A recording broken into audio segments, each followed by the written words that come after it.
പിതാവിന്റെയും പുത്രന്റെയും പരിശുദ്ധാത്മാവിന്റെയും നാമത്തിൽ ആമേൻ. എൻ്റെ പ്രിയപ്പെട്ടവരെ, ഇന്ന് ഡിസംബർ 17 ബുധനാഴ്ച.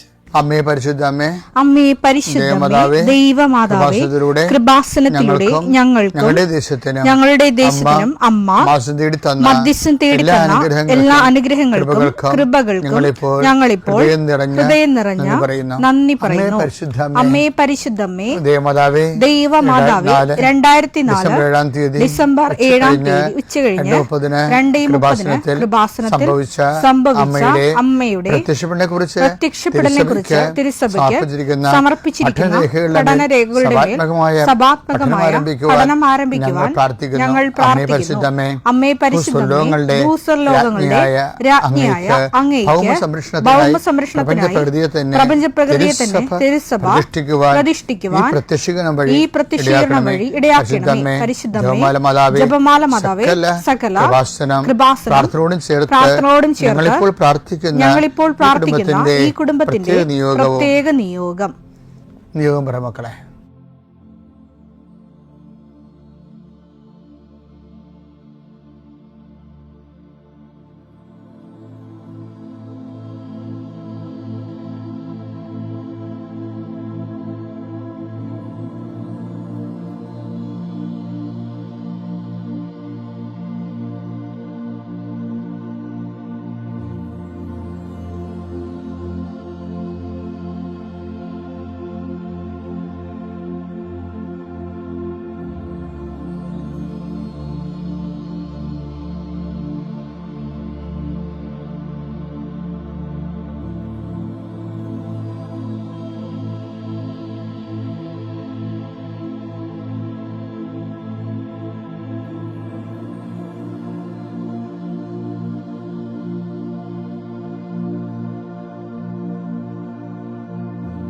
അമ്മയുടെ പ്രത്യക്ഷീകരണത്തിന്റെ ഈ അനുഗ്രഹവേളയിൽ ഞങ്ങൾക്ക് സാധിച്ചു തരുവാൻ കനിയണമേ. ആമേൻ. വിശ്വാസ പ്രമാണം.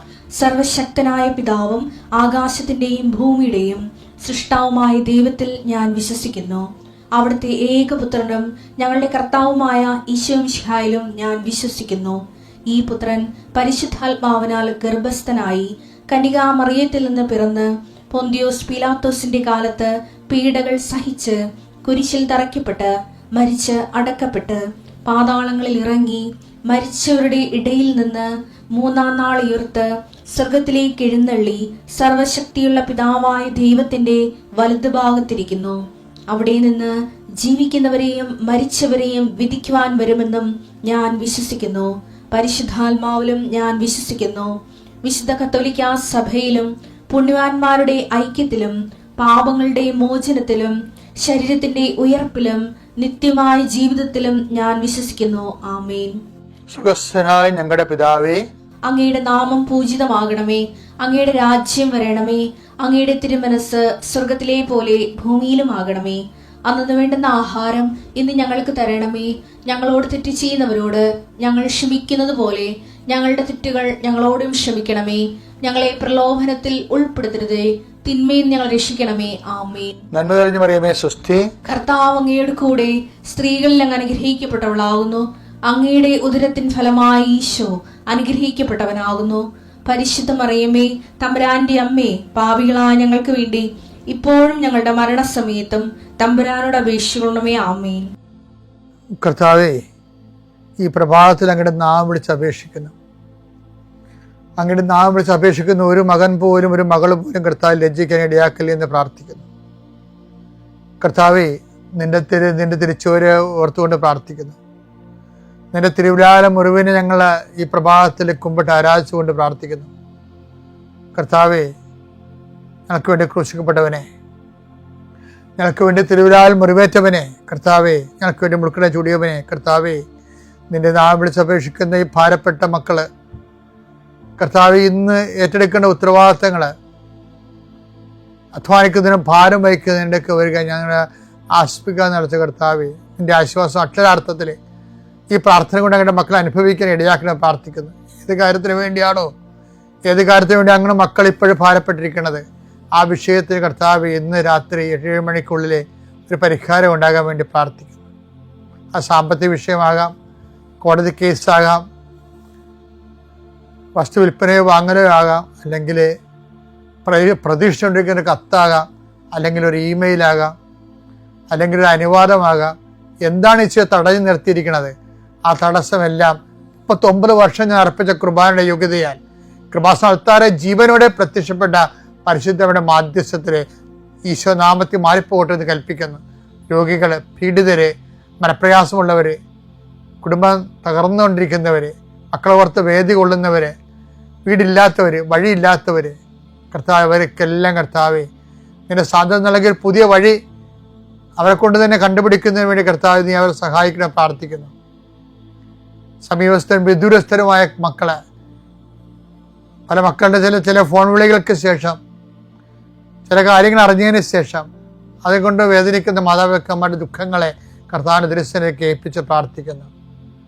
ദൈവമേ, മക്കളില്ലാത്തവരെ, ഗർഭശിശുക്കൾക്ക് വൈകല്യം ഉണ്ടെന്ന് സ്കാനിങ് റിപ്പോർട്ട് വന്നവരെ, അവിടെ വയറിൽ കർത്താവ് നീ ഇപ്പം നിന്റെ തിരുവാർന്ന വലതുകരം വെക്കണമെന്ന് പ്രാർത്ഥിക്കുന്നു. മക്കളില്ലാത്ത ഉദരങ്ങളിൽ കർത്താവ് നിന്റെ കൈകൾ വെച്ചുകൊണ്ട് കർത്താവ് അവർക്ക് കുഞ്ഞുങ്ങളെ നൽകി അനുഗ്രഹിക്കണം പ്രാർത്ഥിക്കുന്നു.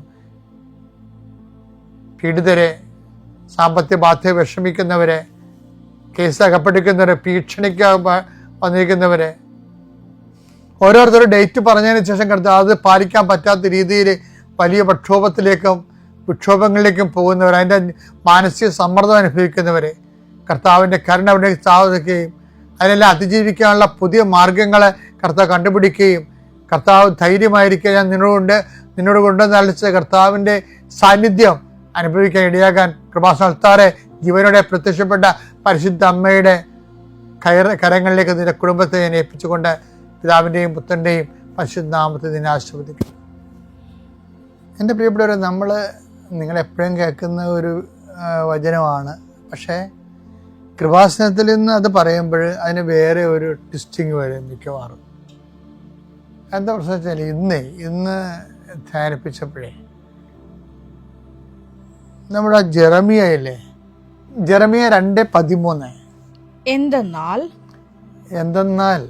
എൻ്റെ ജനം രണ്ട് തിന്മകൾ പ്രവർത്തിച്ചു ജീവജലത്തിന്റെ ഉറവയായ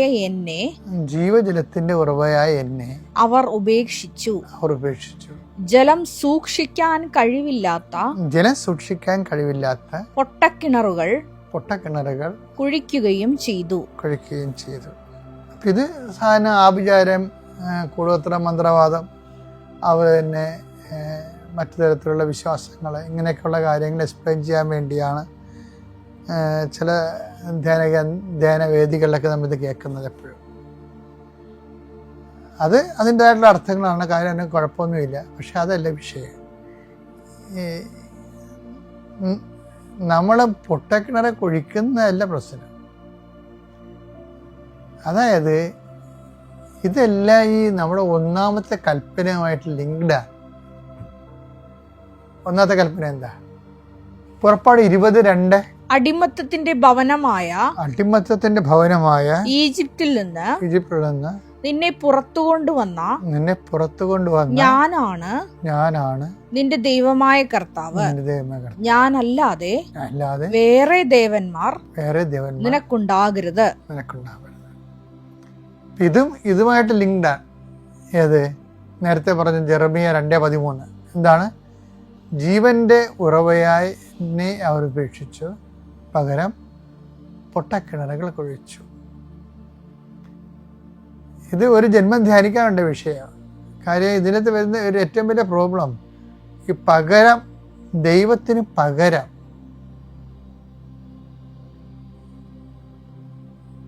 ഒരു അതർ ഗോഡ് എപ്പോഴും ഇങ്ങനൊരു നിഴല് പോലെ നമ്മൾ ഫോളോ ചെയ്യുന്ന ഒരാളാണ് അതർ ഗോഡ്. എന്ന് പറയുമ്പോൾ ദൈവത്തെ നമ്മൾ അവോയ്ഡ് ചെയ്യുന്ന, ദൈവത്തെ അവോയ്ഡ് ചെയ്യുന്ന സിമ്പിളാണ്. ദൈവവചനം അവോയ്ഡ് ചെയ്യുമ്പോൾ ദൈവത്തെ അവോയ്ഡ് ചെയ്യുന്നതിന് തുല്യമാണ്. ഞാൻ ചില സമയത്ത് ഓർക്കുകയും ദൈവം എന്തോ ഒരു കരുണയുള്ള ആളാണ്. ദൈവത്തിൻ്റെ കരുണയിലാണ് നമ്മൾ ജീവിച്ചിരിക്കുന്നത് മുഴുവനും.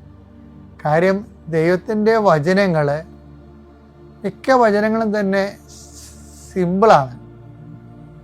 വചനങ്ങൾ സിമ്പിളാണ്.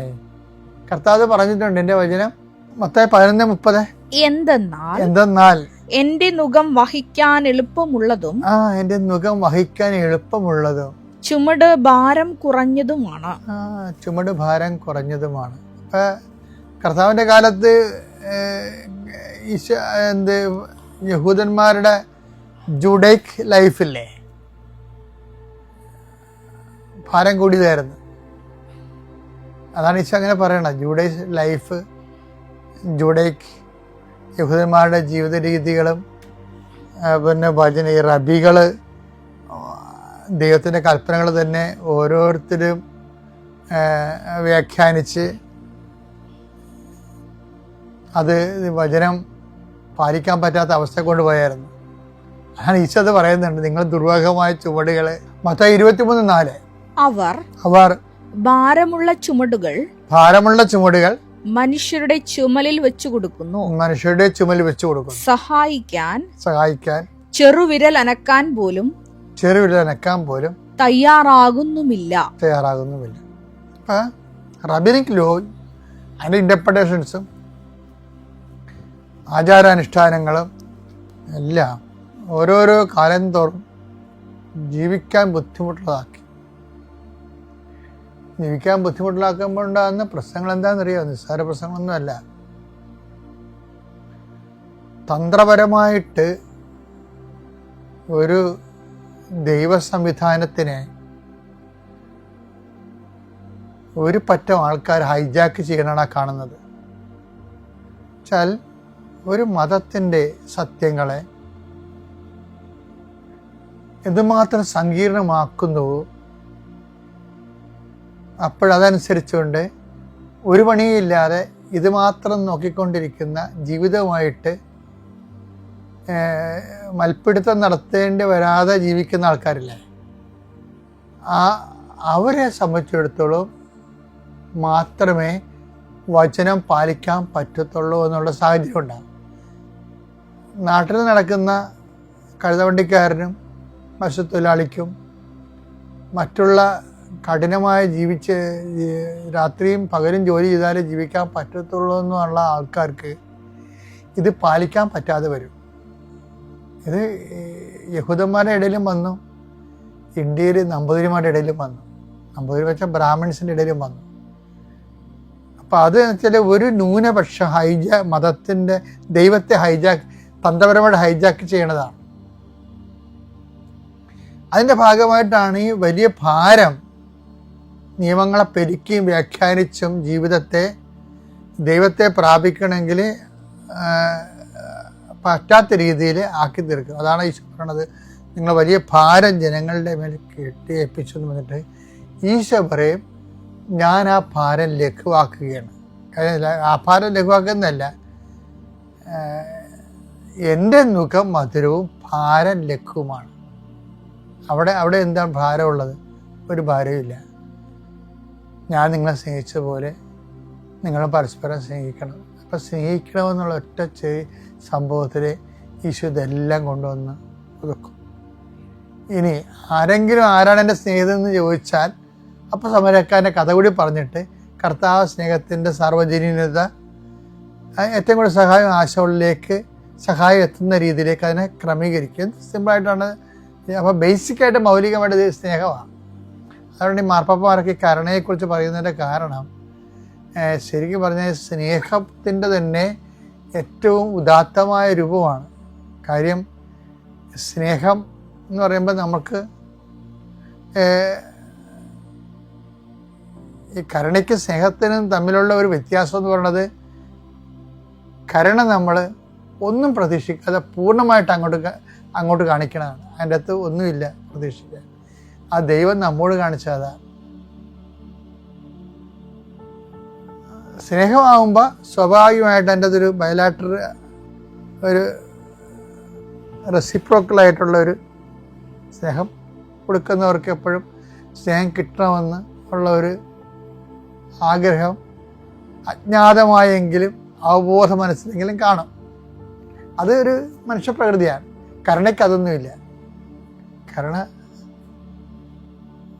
നമ്മൾ അങ്ങോട്ട് കാണിക്കുന്നതാണ്. ഇപ്പം ഞാൻ പറയണത് കുറേശ്ശെയായിട്ട് നമ്മൾ ഇത് എല്ലാവരും മനുഷ്യർക്ക് ചെയ്യുന്നുണ്ട്. പറഞ്ഞ് അവസാനിപ്പിക്കാൻ ഉദ്ദേശിക്കുന്നത്, എൻ്റെ മുഖം മധുരമാണെന്ന് ഈശോ പറയണില്ലേ, ഭാരം ലഘുവാണെന്ന്.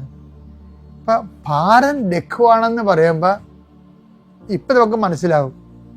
ഇപ്പം ലൈറ്റ് വെയിറ്റ് ആയിട്ട് എന്തുമാത്രം സാധനമാണ്. പണ്ടൊക്കെ നമ്മൾ ഇസ്തിരി എടുത്ത് 10 കിലോ ഉള്ള തേപ്പൊട്ടിയുടെ അകത്ത് ചിരട്ടക്കല്ലൊക്കെ പൊട്ടി അത് പൊക്കി പിടിച്ച് കുറച്ച് എന്ത് ആയാസത്തിനാണ് തുണി തേക്കണത്. ആ സമയത്ത് ഇപ്പോഴെന്താ പറ്റണത്, ഇപ്പോൾ ഓൺലൈനിൽ മേടിക്കുന്ന തേപ്പൊട്ടി കൊണ്ട് ചുമ്മാ ഇങ്ങനെ ചൂട് അഴയിലിട്ട് തേച്ചുകളെ. അപ്പം ഭാരം ലഘുവായി, സിമ്പിളായി, ലൈറ്റ് വെയിറ്റായി. അപ്പം ലൈറ്റ് വെയിറ്റ് ഇപ്പം പറഞ്ഞാൽ മനസ്സിലാകത്ത ശരിക്കും. അപ്പം ഭാരം ലഘു എന്ന് പറയുമ്പോൾ ഇതിൻ്റെ അന്തസ്സത്യം എന്ന് പറയണത്, നമ്മൾക്ക് കർത്താവിൻ്റെ ഏത് കൽപ്പനയും പാലിക്കാം, അനോയിൻറ്റിങ് കിട്ടിയാൽ മതി. അതാണ്. അല്ലാതെ നമുക്ക് കർത്താവിൻ്റെ ഏത് കൽപ്പനയും പാലിക്കാം, പാപമില്ലാതെ ജീവിക്കാം, അതൊക്കെ വലിയ ഭാരമുള്ള പരിപാടികളല്ല. പക്ഷെ എന്താണ്, ഇതിൻ്റെ അനോയിൻറ്റിങ് കിട്ടണം. എപ്പോഴും നിങ്ങൾ നിശബ്ദ ധ്യാനത്തിലെങ്കിലും അനോയിൻറ്റിങ്ങിന് വേണ്ടി പ്രാർത്ഥിക്കണം. ഇപ്പം പാപം ചെയ്യാതിരിക്കാനും പുണ്യത്തിൽ പുരോഗമിക്കാനും എപ്പോഴും നമുക്ക് വേണ്ടത് ഇതിനെ ലഘുവാക്കുന്ന അനോയിൻറ്റിങ്. ആ ദൈവസ്നേഹം കൂടി വരുമ്പോൾ അനോയിൻറ്റിങ് താനേ വരും.